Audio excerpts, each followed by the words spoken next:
Class 11 political science की rapid revision series की एक और धमाकेदार वीडियो में आप सभी का स्वागत है। आज हम करने वाले हैं फ्रीडम चैप्टर का रैपिड रिवीजन। इस एक वीडियो को देख लीजिए, पूरा चैप्टर आपको बहुत जल्दी समझ में आ जाएगा।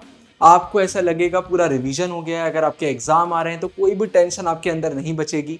इस वीडियो को देखकर आप आंसर भी फ्रेम कर पाएंगे, बहुत अच्छे से चैप्टर को समझ जाएंगे। तो बिना टाइम वेस्ट किए सीधा शानदार वीडियो को चालू करते हैं।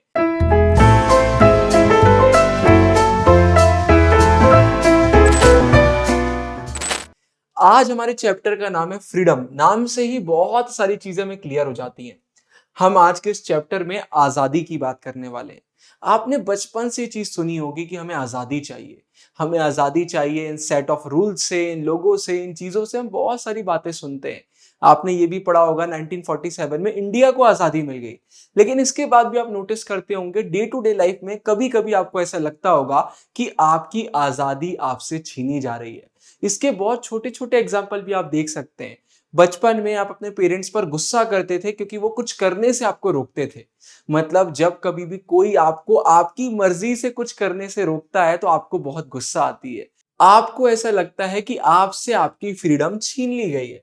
तो सबसे पहले भाई हम फ्रीडम की बात करते हैं। Freedom is the desire to control one's own life and destiny. भाई अंदर से एक डिजायर होती है कि मुझे अपनी लाइफ को खुद कंट्रोल करना है, किसी और का इस पर हक नहीं होना चाहिए। इसी डिजायर को हम फ्रीडम बोलते हैं। और फ्रीडम के ना बहुत सारे फायदे होते हैं। ये हमें एक अपॉर्चुनिटी देता है खुद को एक्सप्रेस करने की। हम कैसे करते हैं भाई? हम चॉइसेस बनाते हैं। मेरा हक है मुझे क्या करना है क्या नहीं करना है। हम अलग अलग एक्टिविटीज करते हैं और खुद को एक्सप्रेस करते हैं। और इसीलिए चाहे सोसाइटी हो चाहे इंडिविजुअल्स हो, सब फ्रीडम की बहुत रिस्पेक्ट करते हैं, इसे बहुत वैल्यू देते हैं। की एग्जाम्पल्स कुछ निकल कर आते हैं। सबसे पहले हम नेल्सन मंडेला की बात करते हैं। बचपन से आपने नाम सुना होगा। इनकी जो ऑटोबायोग्राफी है लॉन्ग वॉक टू फ्रीडम, वहां पर ये बताते हैं कि साउथ अफ्रीका में अपार्थीड, अपार्थीड मतलब क्या होता है? Racial discrimination. वहां पर बहुत ज्यादा उन लोगों को जिनका कॉम्प्लेक्शन बहुत ही डार्क है, उनको बहुत ज्यादा डिस्क्रिमिनेशन फेस करना पड़ता था। मतलब जो गोरे लोग होते थे वो इतना डिस्क्रिमिनेशन करते थे, इतना करते थे कि आपको बता नहीं सकते। तो बहुत प्रॉब्लम रहती थी। तो नेल्सन मंडेला ने स्ट्रगल किया था। इन्होंने 27 ईयर्स प्रिजन में काटे सिर्फ इसलिए कि ये सबको फ्रीडम दिला सके। तो आप खुद समझिए, इनका कहना था कि भाई सिर्फ रेस के चलते कि कोई अलग कलर कॉम्प्लेक्शन का है, अलग एथनिक ग्रुप का है, कोई भी रेस का कोई भी तरीका हो, यहाँ पर दौड़ने वाली रेस की बात नहीं कर रहे हैं, एक आइडेंटिटी की बात कर रहे हैं। तो किसी की आइडेंटिटी, किसी के फिजिकल फीचर्स पर आप डिस्क्रिमिनेशन नहीं कर सकते, उनके बेसिक राइट्स उनसे नहीं छीन सकते। और इसलिए इन्होंने 27 ईयर्स प्रिजन में बिताए और इन्होंने बोला भाई मुझे सबके लिए फ्रीडम चाहिए। फिर दूसरा एग्जाम्पल ऑन्ग सैंग सू की। भाई म्यांमार में बहुत मिलिट्री रूल था, इन्होंने डेमोक्रेसी, ह्यूमन राइट्स के लिए बहुत आवाज उठाई थी। तो इन्हें हाउस अरेस्ट में रख दिया गया था, इनके परिवार से इनको दूर कर दिया गया था। वहां पर इनकी एक बुक भी है और इन्होंने एक ऐसे भी लिखा था, दोनों का नाम एकदम सेम है, फ्रीडम फ्रॉम फियर। बहुत सारे ऐसे की बुक को फ्रीडम ऑफ फियर बोलते हैं और एक ऐसे का भी नाम है फ्रीडम फ्रॉम फियर। ठीक है, तो ये इन्होंने अपने म्यांमार में जब हाउस अरेस्ट में थी तब की बात है। इन्होंने सीधे सीधे इस चीज पर बहुत स्ट्रेस किया, एम्फेसाइज किया है कि इनके हिसाब से ट्रू फ्रीडम का सिंपल मतलब होता है कि किसी भी तरीके का डर नहीं होना चाहिए और कोई सोसाइटी का भारी कंट्रोल नहीं होना चाहिए जो हमें सही जिंदगी जीने से रोके। तो ये दो एग्जांपल आते हैं, इन्हें याद रखिएगा, इंपॉर्टेंट है। अब यहां पर एक सवाल निकल कर आता है कि आखिर फ्रीडम का मतलब क्या होता है? What is freedom? तो देखिए भाई, इसे ना हम दो डायमेंशन में डिवाइड कर सकते हैं। एक तो बहुत सिंपल आंसर हो सकता है कि कोई भी अगर कॉन्स्ट्रेंट्स नहीं है तो उसे हम फ्रीडम बोल देंगे। कॉन्स्ट्रेंट्स का सिंपल मतलब होता है किसी भी तरीके का रेस्ट्रिक्शन या फिर लिमिट, कोई भी रोक टोक नहीं होना चाहिए। तो ये तो बहुत सिंपल मीनिंग हो गया। मतलब सीधी बात है भाई, कोई भी इंसान को बाहर की ताकत ना रोक पाए, कोई बाहर का थ्रेट ना हो, वो खुद की जिंदगी अच्छे से जी पाए, उसकी हम बात कर रहे हैं। वो अपने खुद के डिसीजन बना पाए, ये एक इंपॉर्टेंट फैक्टर है। कोअर्शन का मतलब ये होता है फोर्स के थ्रू कुछ करवाना, किसी की मर्जी उससे छीनने की कोशिश करना। लेकिन अब इसके अगर हम थोड़े डीपर आंसर की तरफ बढ़ते हैं कि भाई थोड़ा सा और इसको अच्छे से समझते हैं, तो फ्रीडम का मतलब होता है एबिलिटीज को एक्सपेंड करना। मतलब लोगों को ऐसी कंडीशन प्रोवाइड करना, एक ऐसा इन्वायरमेंट प्रोवाइड करना जहां पर वो डेवलप कर सके, वो अपनी क्रिएटिविटी को डेवलप कर सके, अपनी कैपेबिलिटीज को, अपने पोटेंशियल को डेवलप कर सके और बेहतर इंसान बन सके। तो फ्रीडम का एक डीपर सेंस में भी मीनिंग होता है, उसे हम इग्नोर नहीं कर सकते। इसके बाद भाई क्या होता है, सिंपल सी बात है, अगर कोई भी फ्री सोसाइटी है तो वो सीधे सीधे वहां के लोगों को इनेबल करती है कि वो अपना डेवलपमेंट कर सकते हैं, वो अपना पोटेंशियल बाहर लेकर आ सकते हैं। तो सीधी बात है, सोशल कॉन्स्ट्रेंट्स, कोई भी रुकावट है अगर सोसाइटी की तो वो बहुत मिनिमम होना चाहिए। ठीक है, उसके बिना डेवलपमेंट मुश्किल हो जाता है। फ्रीडम बहुत वैल्यूएबल है क्योंकि इससे क्या होता है, हम चॉइसेस बना पाते हैं और जजमेंट कर पाते हैं, भाई अपने अनुसार अपनी जिंदगी जी पाते हैं। इसमें एक हमें इंडियन कॉन्सेप्ट भी देखने को मिलता है, पहले चैप्टर में हमने इसको पढ़ा भी था, स्वराज। स्व मतलब सेल्फ, राज मतलब रूल। गांधी जी ने इसको बहुत एडवोकेट किया है। इसका सिंपल सा मतलब होता है कि खुद का रूल, और किसके ऊपर, खुद के ऊपर। मतलब खुद के ऊपर हमारा सेल्फ रूल हमें देखने को मिलता है। ठीक है, ये बहुत अच्छे से याद रखिए। जब इंडिया में फ्रीडम स्ट्रगल चल रहा था, तो जब हम आजादी के लिए लड़ रहे थे, उस समय भी हमने बोला था कि हमारे कॉन्स्टिट्यूशन में भी, पॉलिटिक्स में भी, सोसाइटी में भी, हर जगह हमें भाई फ्रीडम स्ट्रगल में एक स्वराज की बात करना है, सेल्फ रूल की बात करना है। मेन मुद्दा था ये। गांधी जी ने इसको बहुत हाईलाइट किया है। उन्होंने सीधा बोला है कि हम खुद से सीखते हैं, we learn to rule ourselves. हम खुद से सीखते हैं, क्या सीखते हैं, खुद को रूल करना। We learn to rule ourselves, मतलब हमें किसी और की जरूरत नहीं है, हम खुद को रूल कर सकते हैं, हम सेल्फ कंट्रोल रख सकते हैं, सेल्फ डेवलपमेंट भी हम कर सकते हैं। तो याद रखिए, we learn to rule ourselves. अच्छा, स्वराज हमें क्या सिग्निफाई करता है?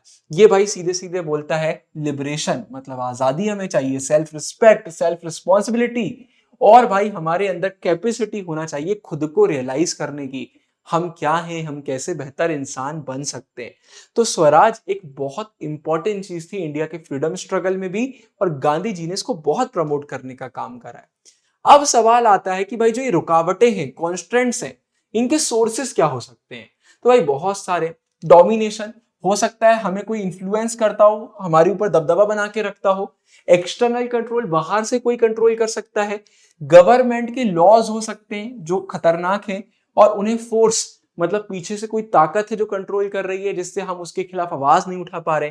जैसे भाई कोलोनियलिज्म एक एग्जांपल हो सकता है। ब्रिटिश लोग आए, हमें कब्जा कर लिया, उनका सब कुछ सिस्टम चल रहा है, उनका डोमिनेशन हमारे ऊपर है।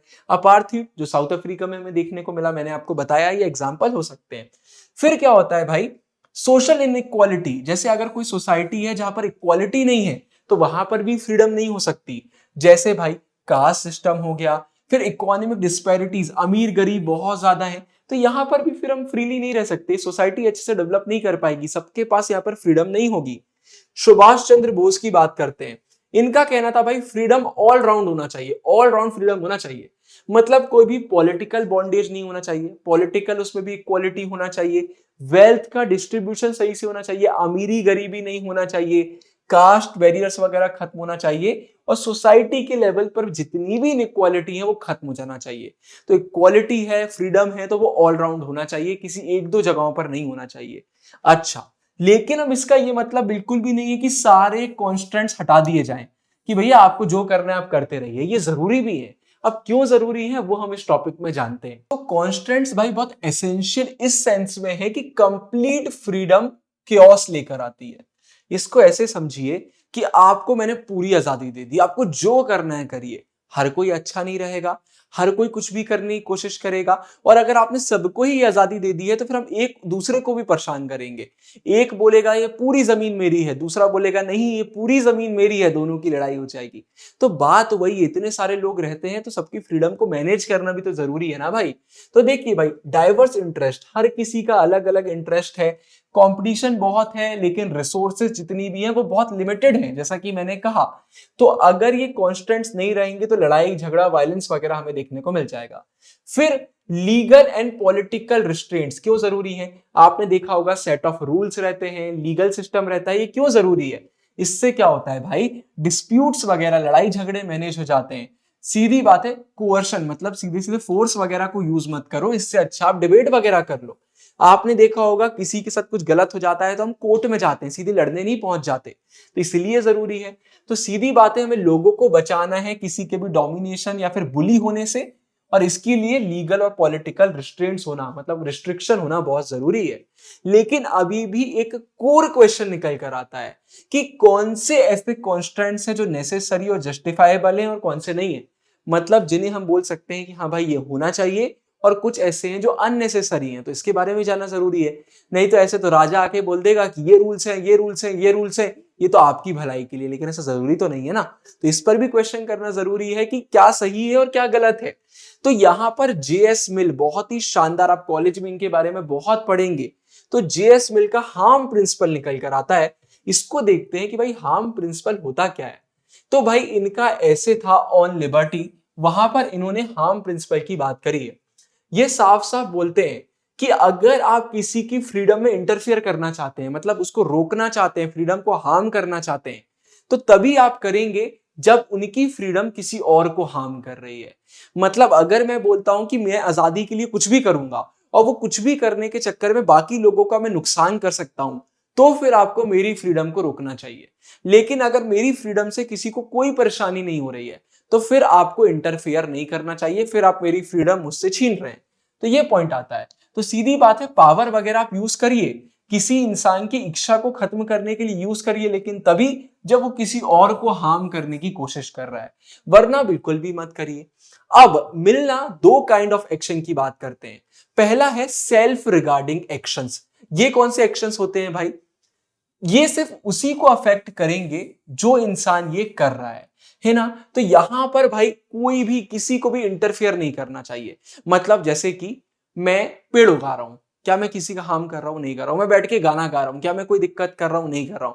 तो यहां पर किसी को इंटरफेयर नहीं करना चाहिए। लेकिन अदर रिगार्डिंग एक्शन है, मतलब वो चीजें जो दूसरों को अफेक्ट कर रही हैं, उन्हें हार्म कर रही हैं, तो वहां पर फिर मुझे आप टोक सकते हैं, वहां पर फिर मुझे आप रोक सकते हैं। ये एकदम जस्टिफाइड है।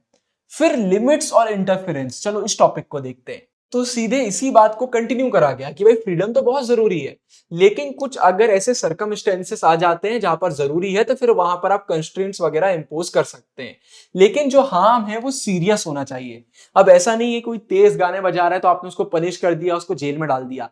इन्हें सोसाइटी को थोड़ा सा सहने की आदत डालना चाहिए, क्योंकि इन चीजों को अगर आप नहीं सहोगे तो फिर आपकी फ्रीडम आपसे छिन जाएगी। कैसे छिनेगी? गवर्नमेंट बहुत सारे रूल्स लेकर आ जाएगी, गाना नहीं सुन सकते, बाहर नहीं निकल सकते, ये नहीं कर सकते, वो नहीं कर सकते। तो सोसाइटी को थोड़ा बहुत सहन करना चाहिए, सिर्फ खतरनाक चीजों पर ही कंस्ट्रेंट्स वगैरह लगाना चाहिए, ठीक है। तो अपनी फ्रीडम को प्रोटेक्ट करने के लिए इतना सब तो हमें बेयर कर लेना चाहिए। वही दिया हुआ है, टॉलरेंस से इंपॉर्टेंट सहने की क्षमता होना चाहिए। लेकिन अब ऐसा नहीं कि कुछ भी सह रहे हो। सीधी बात है, अगर कोई भी चीज है जो बहुत हेट्रेड फैला रहा है, लोगों को हार्म कर रहा है, तो ऐसी जगहों पर तो सीधे सीधे रिस्ट्रिक्शन वगैरह आना चाहिए। देखो अगर हम इंडिया की बात करते हैं, तो जहां पर भी ऐसे कॉन्स्टेंट्स होते हैं ना जिन्हें हम जस्टिफाई कर सकते हैं कि हाँ भाई ये सही है, उन्हें हम क्या बोलते हैं? रीजनेबल रिस्ट्रिक्शन, कि भाई इसके पीछे एक इंपॉर्टेंट रीजन है। लेकिन बात याद रखिए, वो डिफेंसिबल होना चाहिए। मतलब अगर आप कुछ भी कर रहे हो तो उसके पीछे एक लॉजिक होना चाहिए। मतलब अगर आप किसी से उसकी फ्रीडम छीन रहे हो तो एक बड़ा रीजन होना चाहिए, बेमतलब कुछ भी नहीं होना चाहिए। अच्छा, अब इसके बाद एक और नया कॉन्सेप्ट निकल कर आता है, नेगेटिव एंड पॉजिटिव लिबर्टी। तो भाई आपने देखा होगा, हमने दो डायमेंशन की बात करी थी ऊपर। जल्दी से वीडियो पॉज करो, कमेंट्स में बताओ वो दो कौन से हमने बात करी डायमेंशन की। इससे मुझे भी मालूम चल जाएगा कि आपको समझ में आया या फिर नहीं आया। अच्छा, एक छोटी सी रिक्वेस्ट और है, वीडियो अभी तक देख रहे हो तो प्लीज वीडियो लाइक कर दो और कमेंट में ये भी लिख दो कि बेस्ट वीडियो है। इसी बहाने यूट्यूब की एल्गोरिदम इस वीडियो को प्रमोट करेगी। वैसे ही हमारा चैनल अंडररेटेड है, आपके सपोर्ट की बहुत जरूरत है। कमेंट वगैरह से ना वीडियोस पुश होती है, तो प्लीज लाइक कर दो, कमेंट कर दो और पूरी वीडियो देखकर शेयर कर देना। तो चलो हम इन दोनों को समझते हैं, आपको फिर और अच्छे से वो दोनों डायमेंशन समझ में आ जाएंगे जिनकी हमने बात करी, और एक बार मैं आपको फिर से बता दूंगा। सबसे पहले अगर हम नेगेटिव लिबर्टी की बात करते हैं, तो यहां पर जितने भी कॉन्स्टेंट्स हैं हम उनसे फ्रीडम की बात कर रहे हैं, ठीक है, उनसे हमें फ्रीडम चाहिए। पॉजिटिव लिबर्टी की बात कर रहे हैं तो यहां पर हमें फ्रीडम चाहिए खुद को डेवलप करने के लिए, खुद के डेवलपमेंट की बात हम कर रहे हैं। तो भाई सीधे सीधे आपको याद आ गया होगा, ऊपर हमने पढ़ा था फ्रीडम का सिंपल सेंस में मीनिंग होता है कि कोई भी रिस्ट्रिक्शन नहीं होना चाहिए, लेकिन डीपर सेंस में मीनिंग क्या होता है कि एक ऐसा माहौल मिले जिससे हम खुद को डेवलप कर पाए। तो बस उन्हीं दोनों की बात कर रही है, खुद को डेवलप करने वाला पॉजिटिव हो गया और सिंपल वाला मीनिंग हमारा नेगेटिव हो गया। फिर अगर हम देखते हैं कि इनका फोकस कहां पर रहता है, तो नेगेटिव लिबर्टी सिर्फ इतना बोलता है कि एक इंसान फ्री होना चाहिए, जब तक वो किसी को हार्म नहीं कर रहा है तो वो जो करना चाहता है, जैसे करना चाहता है वो उसे करने देना चाहिए। सीधे सीधे फ्रीडम की बात करता है, वो जो बनना चाहता है उसे बनने दीजिए। लेकिन अगर हम बात करते हैं पॉजिटिव लिबर्टी की, तो ये देखता है भाई कि सोसाइटी की कंडीशन क्या है, उसका नेचर क्या है, सोसाइटी को हम कैसे और बेहतर कर सकते हैं। तो मेन फोकस ये रहता है। की question, over what area I am the master, मैं कहां पर मास्टर हूं जहां पर मुझे कोई टोक नहीं सकता, कोई रोक नहीं सकता। लेकिन अगर हम पॉजिटिव लिबर्टी की बात करते हैं तो यहां पर क्वेश्चन आता है कि मुझे गवर्न कौन करता है। सीधा सीधा है भाई, है ना। और इसका एक आइडियल आंसर क्या होना चाहिए, एक सही आंसर क्या होना चाहिए, मैं खुद को गवर्न करता हूं। कोई अगर ये बोलने लग जाए सोसाइटी में कि मैं खुद को गवर्न करता हूं, समझ जाइए वो सोसाइटी बहुत डेवलप्ड है, क्योंकि हर किसी को पता है कि उसको जिंदगी सही से कैसे जीना है। तो की क्वेश्चन भी बहुत डिफरेंट है। फिर सोसाइटल रोल, भाई सीधे सीधे ये बोलता है, नेगेटिव लिबर्टी बोलता है कि इनवायोलेबल। इनवायोलेबल मतलब क्या होता है, जो आप मुझसे छीन नहीं सकते, यहां पर मेरा हक है, मैं कुछ भी नहीं कर रहा हूं, आप मुझे यहाँ पर परेशान नहीं कर सकते। तो इसने एक एरिया बनाया हुआ कि यहाँ पर मेरी भाई विल है, यहाँ कोई भी स्टेट सोसाइटी मुझे नहीं बताएगी मुझे क्या करना है। तो उस एरिया को बड़ा करने की कोशिश करता है और सीधे सीधे बोलता है कि स्टेट को, सोसाइटी को इस एरिया से दूर रहना चाहिए। लेकिन दूसरी तरफ अगर हम बात करते हैं पॉजिटिव लिबर्टी की, तो ये बोलता है कि भाई हमें ऐसी कंडीशन बनाना है, एक ऐसी सोसाइटी बनाना है जहां पर पर्सनैलिटी का डेवलपमेंट हो सके, पूरी सोसाइटी का डेवलपमेंट हो सके। फिर requirements, requires limiting the authority of the state या फिर सोसाइटी, की भाई हमें इनकी अथॉरिटी को लिमिट करना है। लेकिन दूसरी तरफ अगर हम पॉजिटिव लिबर्टी की बात करते हैं तो ये बोलता है कि जितने भी इंडिविजुअल हैं उनके पास मटेरियल रिसोर्सेस होना चाहिए, अपॉर्चुनिटी होना चाहिए किस चीज की, कि भाई वो पार्टिसिपेट कर सके डिसीजन मेकिंग में, गवर्नमेंट का हिस्सा बन सके, सोसाइटी का अच्छे से हिस्सा बन सके, और पढ़ाई लिखाई का भी एक्सेस उनके पास होना चाहिए। तो कुल मिलाकर नेगेटिव लिबर्टी सीधे इंडिविजुअल पर फोकस कर रही है, फ्रीडम पर फोकस कर रही है, ये बात कर रहा है भाई एक अच्छी सोसाइटी बनाने का। फिर कॉन्टेक्स्ट, मतलब किस हम कॉन्टेक्स्ट में बात कर रहे हैं, तो नेगेटिव लिबर्टी सीधा सीधा बोल देता है कि ह्यूमन की डिग्निटी, उसके नेचर को देखते हुए एक एरिया ऐसा होना चाहिए जहां पर कोई भी रोक टोक नहीं होगी। लेकिन दूसरी तरफ पॉजिटिव लिबर्टी ये बोलता है कि एक इंडिविजुअल एक सोसाइटी में ही फ्री रह सकता है। अगर एक अच्छी सोसाइटी नहीं है, सही सोसाइटी नहीं है, तो इंडिविजुअल फ्री नहीं रह पाएगा। तो यह सोसाइटी पर बहुत फोकस करा जा रहा है। मेरी आपसे रिक्वेस्ट है, एक बार पॉज करके वीडियो को, इसको बहुत अच्छे से फिर से पढ़िए तो आपको बहुत अच्छे समझ में आ जाएगा, क्योंकि एग्जाम में अगर ये क्वेश्चन आया और एक भी पॉइंट आप भूल गए तो दिक्कत हो सकती है। अब हम बात करते हैं फ्रीडम ऑफ एक्सप्रेशन की। ये नेगेटिव लिबर्टी का एक बहुत इंपॉर्टेंट कॉन्सेप्ट है। बार बार लाइन रिपीट होती है, मैंने आपको बताया minimum area of non interference, मतलब एक कम से कम ऐसा कोई एरिया हो जहां पर एक इंसान फ्रीली काम कर सके। अब एरिया का मतलब जगह नहीं है, मतलब हक हो कि ये करने से मुझे कोई नहीं रोक सकता, वो करने से मुझे कोई नहीं रोक सकता। तो एटलीस्ट एक ऐसा मिनिमम एरिया होना चाहिए, मिनिमम स्पेस होना चाहिए जहां पर हम एकदम फ्रीली काम कर सके। तो भाई एक की कंपोनेंट निकल कर आता है नेगेटिव लिबर्टी का, फ्रीडम ऑफ एक्सप्रेशन। ये बहुत प्यारा कॉन्सेप्ट है, लिटरली पूरी लाइफ में आपको मदद करेगा। मैं आज भी बहुत सारे लोगों को बताता हूं, वो है जेएस मिल का डिफेंस। 4 रीजन लेकर आते हैं वो। किस चीज के रीजन है कि फ्रीडम ऑफ एक्सप्रेशन क्यों होना चाहिए, हर किसी को बोलने का, अपने ओपिनियन शेयर करने का हक क्यों होना चाहिए। Very beautiful point. इसको बहुत अच्छे से एक एक रीजन को समझते हैं, ठीक है। तो भाई बहुत अच्छे से इन्होंने बताया कि हर एक आइडिया को बोलने का हक क्यों होना चाहिए, भले ही वो फॉल्स क्यों ना लग रहा हो, गलत क्यों ना लग रहा हो। पहला आता है, no idea is completely false. कोई भी चीज आपको कितनी भी गलत क्यों ना लगती हो, उसमें कोई ना कोई सच हो सकता है, तो हमें सुनना चाहिए। अगर हम नहीं सुनेंगे तो सच को हम खो देंगे, मतलब अंधेरे से अंधेरे में भी कहीं ना कहीं रोशनी हो सकती है। तो सीधे सीधे वो इसकी बात करते हैं कि भाई हमें अगर सुनना है फॉल्स चीजों को तो बहुत अच्छे से सुनना है, वरना हम सच तक नहीं पहुंच पाएंगे, इन्हें बैन वगैरह नहीं करना चाहिए। फिर ट्रुथ इमर्जेस फ्रॉम कॉन्फ्लिक्ट। भाई सीधी बात है, इसको बहुत अच्छे से समझने की कोशिश करिए। आप बोलते हो ये सच है और फिर आप बोलते हो नहीं मैं नहीं चाहता कि मुझसे कोई इस टॉपिक पर डिबेट करे, तो फिर वो सच नहीं है, क्योंकि सच तो वो होता है जो दुनिया से लड़कर भी सच बना रहता है। तो सीधी बात है, ट्रुथ इमर्जेस फ्रॉम कॉन्फ्लिक्ट। जब डिबेट्स होंगी, लड़ाइयां होंगी, इन डिबेट्सों में हम बात करेंगे अलग अलग टॉपिक पे, तब तो सच बाहर आएगा ना, क्योंकि सच को डिफीट नहीं करा जा सकता, सच तो सच होता है। तो सीधी बात है, सच को अगर सच रहना है तो उसको लड़ना पड़ेगा। फिर प्रिवेंटिंग क्लीशे। क्लीशे का यहां पर मतलब क्या है, आपने बहुत बार ये सुना होगा, कोई भी ऐसी चीज अब जिसमें एक इंटरेस्ट खत्म हो गया, इंटरेस्ट नहीं बचा, वो ओरिजिनल सी नहीं लगती है। जैसे हम बोलते हैं कि समय सारे वुंड्स को हील कर देता, तो हम बोलेंगे क्या क्लीशे लाइन मार रहे हो यार, बहुत समय से घिसी पिटी लाइन है। तो सीधी बात है यार, क्या होता है, आप सिंपल सी बात समझिए कि अगर कॉन्फ्लिक्ट नहीं हो रहा है, अलग अलग ओपिनियन आपस में नहीं टकरा रहे हैं, सिर्फ एक ही सच है, आप बोलते हो यही सच है, तो एक समय के बाद ना वो सच एक स्टीरियोटाइप बन जाता है। मतलब लोग उस पर ध्यान भी नहीं देते कि हाँ चल रहा है समय, बहुत बुजुर्गों से चल रहा है। लेकिन अगर वो सच बार बार कॉन्फ्लिक्ट में आता है, बार बार वो सच सामने आता है, तो उसकी वैल्यू कभी भी खत्म नहीं होती। तो याद रखिए, इसे क्लीशे बनने से वो रुक जाता है, ठीक है, बहुत ही जरूरी है। तो भाई सीधी बात है, जो अपोजिंग व्यूज है, मतलब उल्टे व्यूज है, उनसे कंटिन्यूस एक्सपोजर इसका होना बहुत जरूरी है, तभी भाई रिलायबिलिटी बनी रहती है, वरना खत्म हो जाती है। और फोर्थ बहुत इंपॉर्टेंट पॉइंट आता है, वी माइट बी रॉन्ग। ऐसा नहीं है कि जिन आइडियाज को आप दबा रहे हो वो गलत हो सकते हैं। पहले अगर कोई बोलता था कि अर्थ बीच में नहीं है, सन बीच में है, तो ऐसे लोगों को मार दिया जाता था कि तुम पुराने बिलीव्स को चैलेंज कर रहे हो। लेकिन सच सबके सामने है, तो जरूरी नहीं है जो पुरानी सभ्यता चलती आ रही वो सच भी हो, उसमें गलत भी बहुत कुछ हो सकता है। इसलिए भाई हम गलत भी हो सकते हैं, इसलिए नए आइडियाज को आने दीजिए, बातचीत होने दीजिए, क्या पता हमें सही सच सामने मालूम चल जाए, ठीक है। तो सीधी बात है, हम वैल्यूएबल नॉलेज नहीं खो सकते, तो ये पॉइंट याद रखिए। कभी भी अगर लाइफ में कोई आपको चैलेंज करता है, कोई कुछ ऐसा बोलता है जो आपको दिल तक चोट पहुंचाता है कि नहीं यार ये तो मेरे बिलीफ को टक्कर दे रहा है, तो फिर आप उनके साथ डिबेट करिए। अगर आप अपने बिलीफ को सच साबित नहीं कर पा रहे, इसका मतलब है कि आपका बिलीफ कंडीशनड है, वो सोसाइटी ने आपके ऊपर डाला है, वो आपका नहीं है। इसलिए डिबेट करने से कभी घबराना नहीं चाहिए, अपोजिंग व्यूज को सुनने से कभी घबराना नहीं चाहिए। The danger of banning.